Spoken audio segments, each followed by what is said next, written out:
গণঅভ্যুত্থানের পর থেকেই জাতীয় সরকার গঠনের প্রস্তাব নিয়ে বিভিন্ন রাজনৈতিক দলের সঙ্গে আলোচনা হয়েছে।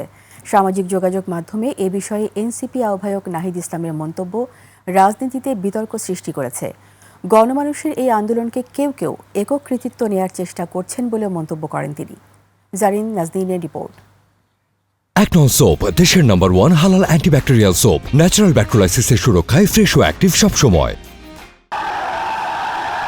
2024-এর 5ই আগস্ট গণঅভ্যুত্থানের মাধ্যমে ফ্যাসিস্ট হাসিনা সরকারের পতন।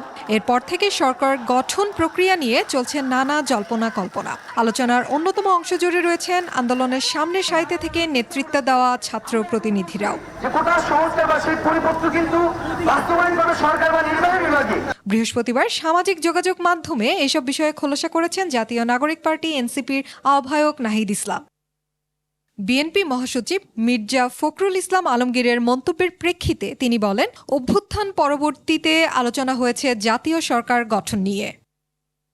উল্লেখ করেন, বিষয়টিতে অবগত ছিলেন দলটির প্রধানও। এছাড়া ঢাকা বিশ্ববিদ্যালয়ের ছাত্রশিবির সভাপতি সাদিক কায়েম গণঅভ্যুত্থানের জন্য তার দলের একক কৃতিত্ব দাবি করলেও নাহিদ বলেন, অভ্যুত্থান হয়েছে সাধারণ মানুষের অংশগ্রহণে। সে সময় সেনা শাসন ফিরে আসার সম্ভাবনা নিয়েও কয়েকজনের পরিকল্পনার বিষয়টিও পরিষ্কার করেছেন নাহিদ। জুলাই সনদ বাস্তবায়ন নিয়ে রাজনীতিতে যখন নানা আলোচনা, তখন নাহিদের সামাজিক যোগাযোগ মাধ্যমে এসব মন্তব্য নতুন বিতর্ক ছড়িয়ে দিয়েছে বলে মনে করছেন অনেকেই। জারিন নাজনীন, 21 টেলিভিশন, ঢাকা।